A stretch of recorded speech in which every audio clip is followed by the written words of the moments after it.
Welcome to the comfy zone. Make yourself at home. Despite my own upbringing, I come from a long line of farmers. Both my mom and my dad's sides of the family have had family farms going back generations. My aunts and uncles are primarily responsible for the farms now, and even my aging grandparents do what they can to keep things running. You might imagine their disappointment when my mom and dad chose to move away to pursue jobs in the city after they got married. My dad is an English professor at a community college, and my mom is a counselor specializing in cognitive behavioral therapy. Other than occasional day trips out to my dad's family farm when I was growing up, I had little exposure to the type of environment he and my mom had grown up in. We visited my dad's family farm more often because his dad, my granddad, had health problems and needed more help than my mom's side of the family. Recently, however, my aunt on my mom's side of the family fell ill, and my Uncle John asked if we could lend a hand around the farm. I jumped at the opportunity when he asked because growing up in the city, I had always been interested in farm life. Something about caring for animals and working outside seemed like the sort of thing that would make me feel accomplished at the end of the day. My uncle's farm has a large stock of poultry, mostly chickens, and I had never worked with chickens at my dad's family farm. As you might expect, there was also a fair amount of work that needed to be done out in the barnyard and the pastures. The thought of doing this type of work appealed to me far more than spending my days inside reading or writing papers for school. Dad dropped me off at the farm after lunch one Saturday afternoon, and I spent most of my time helping Uncle John clean out chicken coops, feed cows, weed gardens, and various other tasks around the property. We stayed until late into the evening, just as the sun began to set behind the trees. It wasn't long before we headed back over to the house to shower and get something to eat. When we stepped out of the truck, we were greeted by a beautiful sky full of stars and a cool breeze rustling through the leaves. I couldn't remember ever seeing a night so clear and perfect. The moon cast just enough light to make it easy to see where you were going without tripping over anything in your path. Uncle John seemed satisfied and ready to unwind for the evening, soaking up the moonlight like it was a warm bath after a long day of hard work. The sound of crickets and cicadas could have lulled me to sleep. That tranquil moment was broken when I heard the strangest sound I had ever heard come from an animal. At least I thought it was an animal. It sounded exactly like someone clearing their throat, except it didn't stop. I looked around the yard trying to determine which direction the noise was coming from. Uncle John shrugged, not having noticed the sound, but then I heard it again. I followed the sound a few feet down the driveway toward the road where I saw movement. A dark figure slowly walked along the side of the road, keeping close to the shadows. It prowled on 4 legs and appeared to be carrying something, but I couldn't tell what it was. Its head turned as it made its way down the road and disappeared behind a stand of trees. I stood still, listening to the silence for a moment, not knowing if I should go investigate or stay put. I decided to follow the figure as far as I could, watching it disappear under the tree line. As I got closer, I could see that it carried something that glowed softly in the darkness. As the creature slipped away into the dark, the glow dulled until it vanished completely. As I walked back to Uncle John, he gestured toward me and said he had seen coyotes a few times over the past few weeks, so we should go in for the night. The next day, all I could think about was what I had seen. I really didn't know what I had been looking at, but it didn't strike me as very coyote-like. The way it moved seemed almost like a human on 2 legs. I tried to convince myself that my mind was playing tricks on me, but I couldn't shake the feeling that it had been real. There was no doubt in my mind that I would need to find out what this thing was. That day was about the same as the day before as we continued our work. After supper, my uncle told me to gather up some supplies and meet him back at the old barn. He wanted to show me something he had found while cleaning out the barn. I grabbed a flashlight and followed him as he led me to the back wall of the barn where there was a large wooden door. He opened the doors and we stepped inside, being careful not to trip over anything.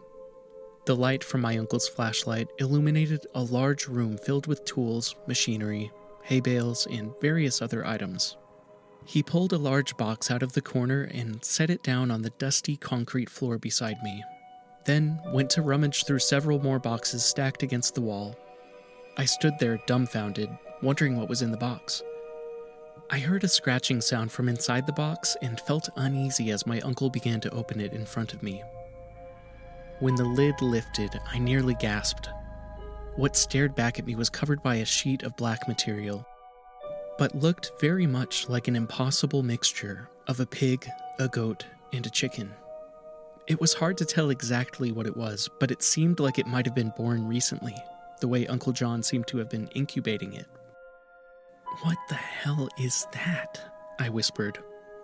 Uncle John laughed nervously. "It's a baby lamb," he replied. I squinted at the little creature. It looked like it was asleep, curled up on top of the blanket. "Where did you get it? Why are you keeping it here?" Uncle John scratched his head. "Well, it's sort of a long story." "Tell me anyway," I urged him. Uncle John sat down on one of the bales. "This started about 5 years ago when I was driving back from Denver one evening, and I stopped at a little roadside farm market to pick up some fresh produce. I was just about to leave when I noticed a sign advertising fresh lamb. I figured it would make a nice change from the usual cuts I used to buy, so I bought a couple of pounds and brought them home." "And what happened next?" I asked impatiently. "Well, I was going to cook it right away, but when I cut it up, I realized I didn't have any good recipes for lamb, so I ended up throwing it in the freezer instead. About a month later, I took it out to thaw, and I still wasn't sure what to do with it. Finally, I decided to make a stew, but when I went down to the basement to check on the water level in the crock pot, I saw a bunch of old jars and cans in the back of the cupboard, and then the thought hit me. I thought of the way scientists might preserve animals in formaldehyde, and I decided to put the cut of lamb in a jar." "Did it work?" I asked. He shrugged. "Not exactly, but it worked enough to keep the meat preserved for the time being." But what really interested me was how well preserved the lamb was. In fact, it was so well preserved that the muscle fibers seemed to twitch and writhe in the jar. I watched it for quite a while, fascinated by the way it moved, but eventually I got bored and left it alone. Then about 6 months later, I came across another advertisement for fresh lamb, and I decided to go back and see if I could find the jar. When I finally did, I found that the jar was empty, and the lamb was gone. I couldn't believe my eyes. I'd spent all this money on this lamb, and now it was gone. "Okay, so what does that have to do with this thing?" I asked. In the spirit of scientific inquiry, I decided to repeat the test, this time with cuts of pork. Truthfully, I didn't know what sort of liquid the previous specimen sat in. I thought it was a preservative, but it was just stored in an old jar I found out here. I took a cut of pork and submerged it in the liquid and watched over the coming weeks as the muscles began twitching to life like the lamb did before it. I assumed that maybe foxes or raccoons got into the barn and took the specimen when I discovered it was also missing one day.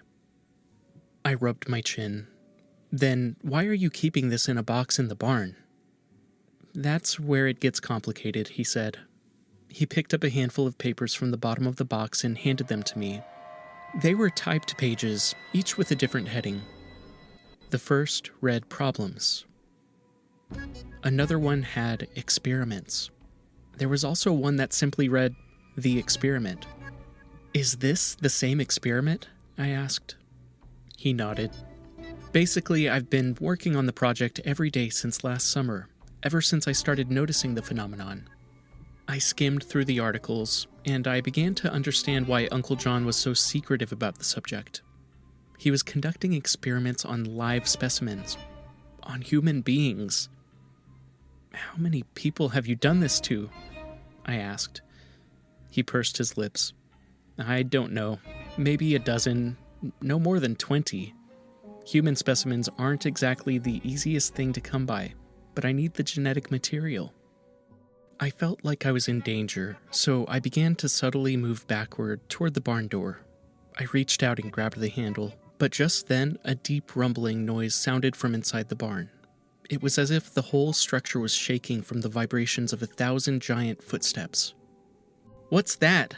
I cried. "Nothing," Uncle John replied quickly. "Just the wind."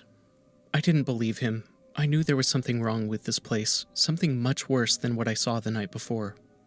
"Would you mind telling me what this is all about? What are you doing?" "I promise I don't want to hurt you, Stephen," he said, slowly trudging toward me. "I'm just trying to find a solution to a problem I've run into. This is all my fault. If I hadn't been so curious about these creatures, none of this would be happening." I backed away until I was pressed against the door. My heart was pounding furiously in my chest. I glanced at the window, but it was too dark to see anything. Uncle John stopped about 10 feet away from me and stared at the floor. His face was pale and sweaty, and his hands were trembling. I noticed that the hair on his head was sticking straight up, almost like the mane of a lion. "Stephen, look at me," he said in a low voice. He took a step closer.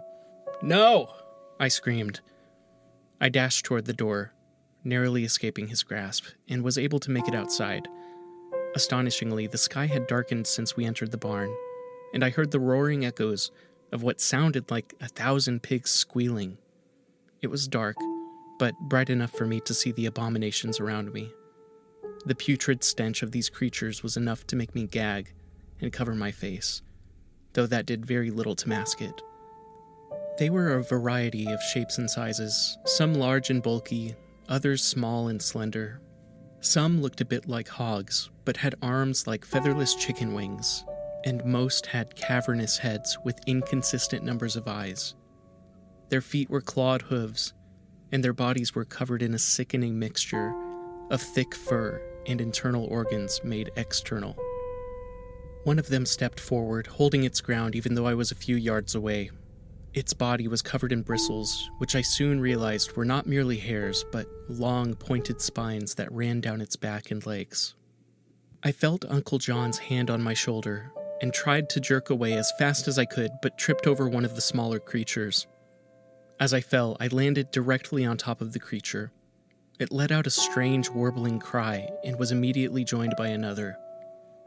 A pair of them scurried toward me while the rest remained behind, watching from the darkness. One of the two closest to me lay on top of me, scratching and pawing at me with its claws. I rolled off onto my side and pushed myself up, trying to get away. The next thing I knew, I was lying face first in the dirt. I turned over, thinking I'd escaped, but another creature jumped on my back, knocking me to the ground again. I struggled to get out from under them, but they were so heavy and strong that I couldn't lift my head. I kicked and punched the creatures as hard as I could, and they responded by grabbing hold of me and clinging to my limbs. I felt like a pinball being bounced around between them. Suddenly, something heavy dropped onto the top of my head, and I lost consciousness. When I came to, I was lying in the grass. I lifted my head, and my first thought was that I had fallen asleep and was dreaming. There were no monsters or beasts nearby. Even the moon had disappeared. I got to my feet and looked around. I wasn't completely sure where I was, but it seemed to be an open field near Uncle John's farm. It was a silent, still, and desolate place. No birds chirped, no insects buzzed, and there wasn't even any wind. It was then that I noticed a well nearby, about 20 feet behind me to my right. It would have been hard not to notice, considering the stench coming from it. I walked toward it, knowing I probably wouldn't like seeing whatever the smell was coming from. As I peeked over the edge, I saw some sort of greenish-yellow liquid. It seemed to be bubbling, and I tried to get a better look at what might be in the liquid, but the sky was too dark to make out much more than the color and the bubbling. As I leaned over the edge, I felt hands gripping my shoulders on both sides, pulling me backward. A rush of horror, followed by extreme relief, washed over me when I realized the hands weren't Uncle John's, but my dad's. "Hey, I was already on my way over when I got a call from Uncle John saying you were hurt helping around the farm. I'm glad I was so close when he called. Perfect luck, right? How you doing now, Steve?" In a daze, I stood up, brushed off some of the dirt and grass on my shirt and my pants, and said, I don't know. "You've had a hard day. Let's get you back home. Go ahead and sit in the car and I'll let everyone know we're heading home." Dad and I walked back to the car he parked nearby, and I sat in the passenger seat, anxiously waiting to get home as quickly as I could. Dad talked to Uncle John and made a gesture showing we were going to leave. Uncle John scratched the top of his head and shrugged before raising a single hand to me to say goodbye. My dad got into the car, and we drove down the gravel road toward the gate. In the distance, I heard pigs squealing. Whatever I had just encountered was haunting. The stench was burned into my memory. I didn't know exactly how Uncle John was making these things, or why he needed human specimens, but I didn't want to find out. I was just grateful to finally be away from the barn. Seeing how bright the moon was without all of the city's light pollution reminded me of my encounter with whatever creature I had seen the previous night. I looked at Dad for a moment before looking out the window again, and said, "I can see why you and Mom decided to take jobs in the city." "Farm life isn't for everyone, Steve," he replied. "But as someone who always loved getting his hands dirty, Uncle John was made for it."